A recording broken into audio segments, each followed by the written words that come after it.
Hi, I'm Trip Babbitt. I'm host of the Effective Executive podcast and YouTube channel. And this week's gonna be a little bit different because I just got back from vacation, and just like I always suggest to executives that they take a break. Sometimes it's difficult. There's always something going on, some project, some crisis, whatever. But I always suggest to executives that their brains need a break from the stress of the jobs that they have. And it also gives them opportunity to um, see maybe old problems in new ways. But this is the 25th episode, and so I'm going to use this opportunity to use the customer lens. Now, the customer lens is kind of where I start executives. Is they need to be grounded in what's important to the customer, and by virtue of that, spending time either in a contact center or places where customers interact with your organization is a primary source of getting grounded in what's important to the customer. Because otherwise, everything becomes so anecdotal. Well, customer said this the other day, but if you listen to enough calls and you actually collect data on it, you can get a pretty good sense of how customers see your organization. Now, for me, when I go on vacation, I can't totally turn it off because that customer lens is constantly it's in my head, and so I'm looking at things. What's the good? What's the bad? How is this organization operating? And so when I go to Disney World, which is typically in the fall, I have this customer lens on, and I make typically mental notes, but I made a list this time. So of things that I like, and I think there's a good message really in this episode. May be worth you staying to the end to hear it. And that is that when I go to Disney World, it's my vacation of choice. Like I said, I go to the Food and Wine Festival in the fall. An opportunity presented itself, so my wife and I went down to Disney World and just kind of chilled out for a few days. It was a little bit different without the Food and Wine Festival, but there's always food at Disney World. So I made a few notes here of kind of the good and bad. I'm going to start with the bad only because I want to end with the good. Some of the things that hit me as I was there, and one of those things was I always go to the Grand Floridian Cafe for a Cobb salad. I've been told by waiters that it's their most popular item, and so I usually assume it's going to be on the menu. But this time when I went, it wasn't on the menu, and they claim it was because of COVID.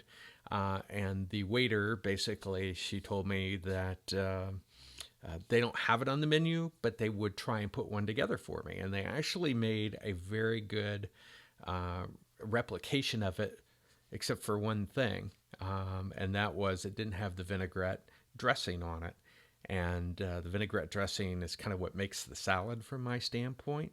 But the chef came out and talked to me and different things. They never really told me why it was taken off the menu, but they expected it to be back on the menu once COVID was over. But why would you take off your most popular item? I mean, these are, when you do things in your organization, maybe to save money or whatever, these are what goes through customers' minds, and they'll typically bring it up in some fashion. So I did. So I'm curious to see what happens here on out. The only thing that was worse than not having the salad on the menu was when they took the crostinis away that went with the salad. When those were outstanding for whatever reason a few years ago, they disappeared. So that was one thing that I experienced. Another thing was there's a Paddlefish in Disney Springs, or what used to be called Downtown Disney. It's a restaurant. It's like a paddle wheel boat, and you sit up on the top deck, and it's got this outstanding. I'm not a big Bloody Mary fan, but my wife is. But they had this big, huge glass, almost like you would get like a Pat O'Brien's, where you get your Hurricane. Just I don't know the names of the glasses, but huge glass. It's got a big crab Claw. My wife likes a real spicy Bloody Mary, and it was spicy. It's got a shrimp in it. It's got all kinds of really good things. I had it for a long time, but again, we went back. Matter of fact, the last two times, and it was off the menu. And again, one of their most popular items. You pay like $35 for it or something. It's unreasonable, and it just blows my mind that you would take something off the menu that's probably super profitable, and they're still serving shrimp, they're still serving crab, in their meals, but they're not serving a drink that's outrageously priced that everybody loves. So I don't understand the thinking associated with that, and how that benefits Disney. And I know for sure that these guys are always in search of profit. They also have closed down Ohana at the Polynesian Resort. As a matter of fact, there's not even a monorail stop at the Polynesian Resort anymore. So you go around the Magic Kingdom loop. You got the Polynesian, you got the Grand Floridian, you've got Magic Kingdom, then you've got the Contemporary Hotel, and then the Ticket and Transportation Center. But if you go around those, then there's all of those stops. But now the Polynesian monorail stop is gone for the time being. It's all going through refurbishment. One of the things that suggestion I always have, and I always send it off, it was the bus stations. They need an app for times. I remember when I was in Melbourne, Australia, you had an app, and their trains or their train system, I would know that the next one was coming because in my app I could watch and see the times and how many stations it was away, and those types of things, and watch on my app. Now they do have times when they expect it once you get to where you're supposed to get on the buses, but why not have the app associated where I can see it on my phone? So if I'm eating breakfast and I see that the bus is coming in 5 minutes, I can say, let's clean up and, hop on the bus here. And the bus has become more important because of some of the other transportation ways have been shut down because of COVID. And some of them I can't figure out either, like the monorail between Epcot and the Magic Kingdom loop. Why would you shut that down? But anyway, it's shut down. And park hopping is to a certain degree back, and I won't get into that. But there's a few other just small things. I mean, always kind of surprises me that the rooms at Disney World have gone up so much in price, even during the pandemic, that there's no lowering of price of the rooms that you get. They give discounts, but they're no greater, and the actual price of the rooms have gone up. So you're getting, whereas you're getting 40% off of $300 before, and now you're getting, 50% off of, $400. And so the pricing is going up. But the thing that gets me is, to stay at a resort or even park at the Magic Kingdom or Epcot or any of the parks, it's still $25 to park at the parks. And I like, okay, aren't we paying enough already? And so these are things that I don't know what goes through there. Maybe it's just an opportunity, another way to gain profit, but you're getting much less right now at Disney World, and they've laid off a ton of people.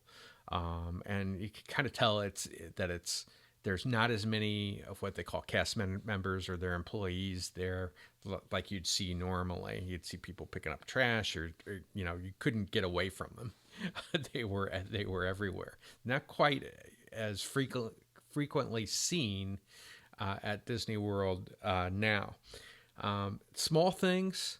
It used to be that one of the things that they hung their hat on was the air conditioning. So when I took a tour, probably back in 2005 or so, took a tour of the Magic Kingdom, and one of the things they bragged about was, we turn on the air conditioning, so even if you walk by the resort or walk by the stores or the restaurants or whatever, you could feel the air conditioning coming out. Well, all that's gone away. I haven't seen that high degree of air conditioning like they used to have, say back in the 2005 and before.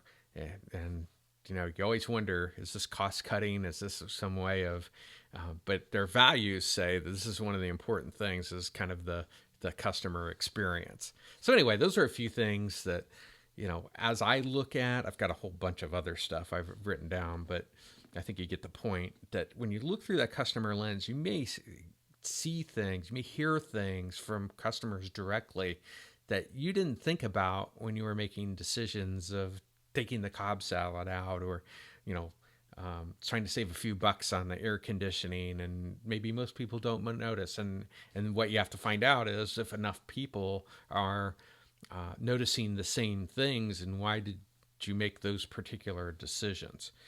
Now, I'm going to say this, on the good side, they constantly have some things that they're really good about. So, for instance, during this pandemic, you got hand sanitizers everywhere, literally everywhere, where you can wash your hands and so forth. And they make sure that you're masked up. You've got to have your mask on while you walk around the park. I do like the fact they've added mobile ordering as something that you can do now, where you just get on their app and you order your lunch or your dinner or your breakfast or whatever you want, and then you just go pick it up. So there's not a lot of standing in big lines associated with that. Conversely, and I probably didn't mention this before, they work so hard. It's almost like going on the airline. They work so hard to keep you separated. Then all of a sudden, you get the email that says, "Hey, we're going to be filling the middle seat." The logic eludes me, but that's a whole nother thing. But they also added a couple of new things I really like. One is the pathway. You can now walk from the Grand Floridian directly to the Magic Kingdom.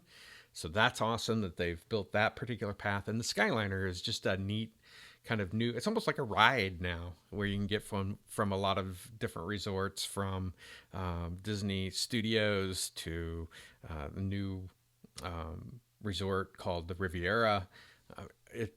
They've added quite a few new things, and they've got a lot of new things here, and I'll just kind of go through the list. They've got Ratatouille, and they've got that's going to be a new ride. They got Spaceship Earth is supposed to get overhauled. A new restaurant called Space 20 or 220. Guardians of the Galaxy is a new ride that's coming out. Mickey and Minnie's Runaway Railway is one that actually is out now, very popular. And, we mentioned that they're redoing the Polynesian, and they also have a ride called Tron, and there's a bunch of other stuff that they're doing. And, I think there's an important message here. There's a lot of things where I think that Disney has degraded over the years from a service perspective. Some of them I've mentioned. But one of the things that they're very consistent about is innovation.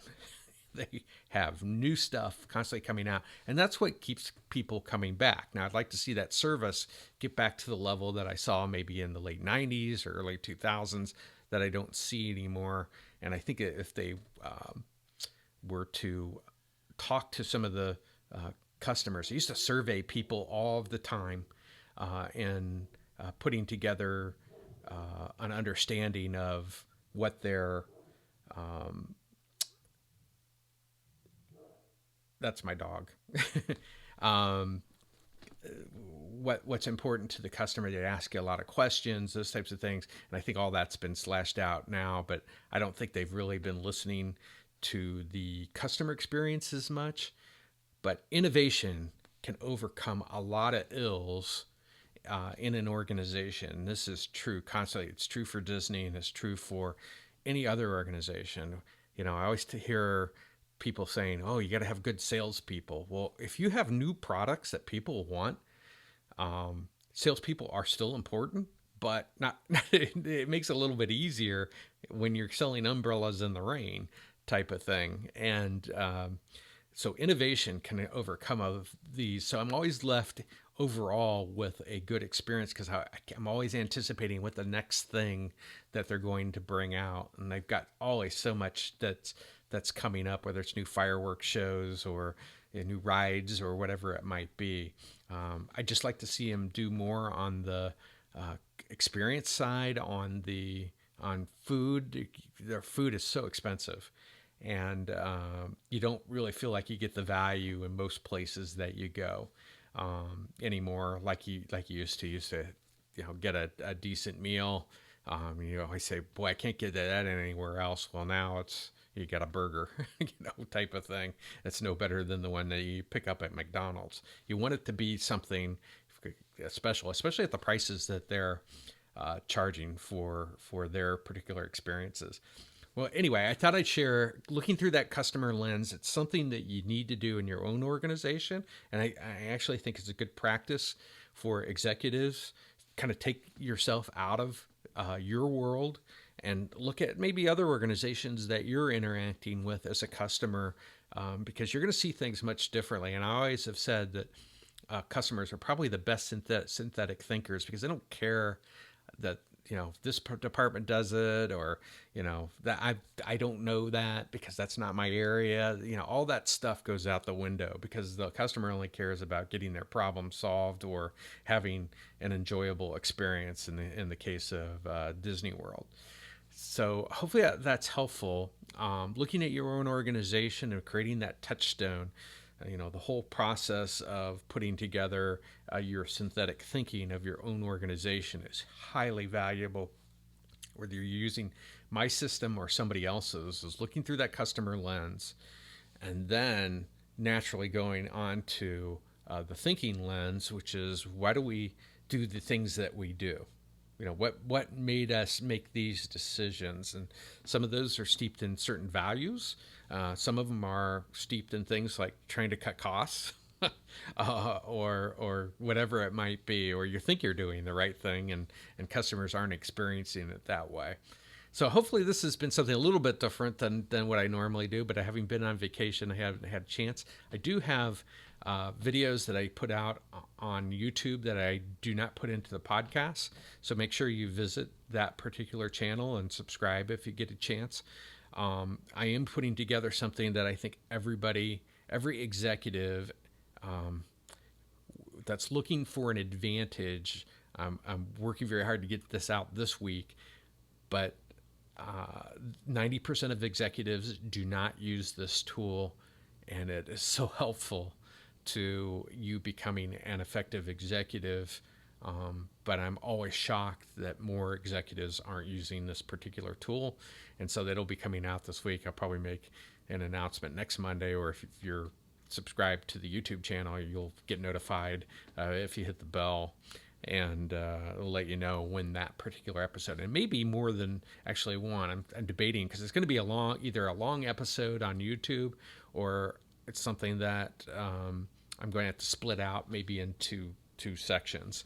But I want to make it something that people can understand, executives can understand how to use the tool to the point of wanting to actually take action to do it. That's it for this week.